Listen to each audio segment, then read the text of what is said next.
I've written a book called An Era of Darkness, where I look at the various claims that have been made for the benefits of the British Empire in India, and I have dispelled and debunked all of them. One of them we're going to talk about today is about the fact that the British gave us the railways. There were no benign or beneficial motives for the British East India Company when they started this.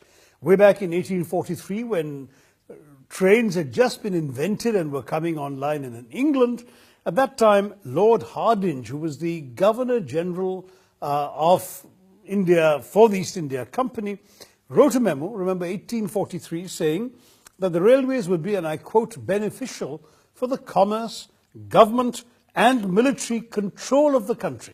10 years later, 1853, his successor, Lord Dalhousie, said that the important role that India could play as a market for British goods and as a source for agricultural raw materials for Britain would be facilitated by the railways. So from the very top and from the very start, it was clear that the British wanted to build the railways for their purposes. I was criticized by some for arguing that the railways were actually a gigantic colonial scam. But they were. Why?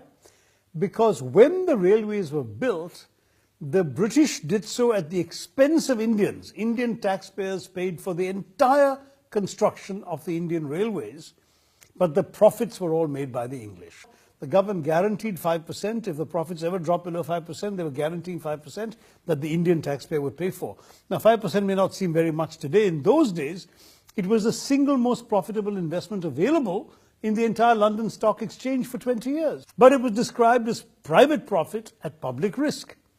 The private profit was made by the Englishmen who were investing. The public risk was borne by the Indians. So 1 mile of railway in India cost £18,000, whereas in the same time, the same mile of railway in the United States cost only £2,000. So Indians were paying 9 times what they needed to pay to build the Indian railways, and that money entirely went to the English. The first railway line was opened between Bombay and Thane in 1853. Mahatma Gandhi's first crusade when he returned to India in 1916 was on behalf of the third-class traveller. The third-class traveller paid a very high rate, in fact amongst the highest passenger fares in the world, for travelling in subhuman conditions, whereas the British trader paid the lowest freight rates in the world to ship freight on the Indian railways. Racism reigned in the railways right up to the First World War. The British in India insisted on hiring white people, Europeans, for pretty much every job in the railways except the most menial.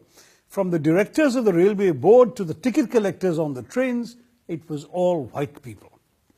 When the policy was briefly relaxed, especially after the First World War, when a lot of white men were killed in the war and there weren't that many surplus going around for railway jobs in India, then continuing search for the most British-like Indian workers is what created the identification of the Anglo-Indian community with the railways, because the so-called Eurasians were brought in and asked to work in the railways, and when they ran out of Anglo-Indians, they then turned to the most European-looking they could find, the Parsis and then the Sikhs. But they were still never given jobs of any importance. The white people held on to them. Even when there was a brief attempt at Indianization in the 1870s, the British operated on the principle that it would take 3 Indians to do 1 European's job. But today there is a fitting end to the saga. What happened is that the British Railways now has a principal technology consultancy firm called Rendell Palmer and Triton. These people actually get most of their technical expertise on a consultancy contract basis with the Indian Railways consultancy arm RITES.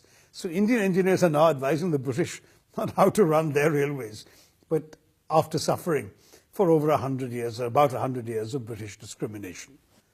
The sad truth is there is a certain historical amnesia about the colonial experience.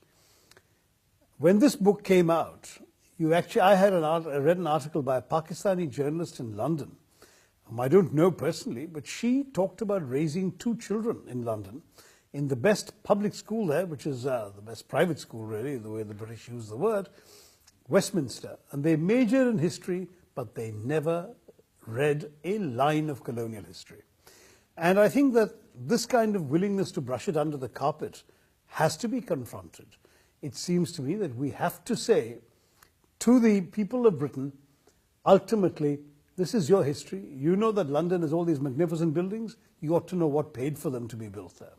You need to know what you did to so many countries around the world to finance your industrial revolution, build up your prosperity, and make you the big empire on which the sun never set, until, of course, India broke free in 1947. I have no problem with the Indian willingness to forgive and forget. But all I can say to all my fellow Indians is, by all means, let us forgive, but let us not forget.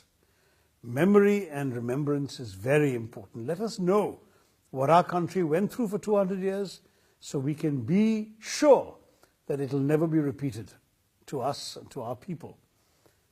In other words, let's forgive, but let's not forget.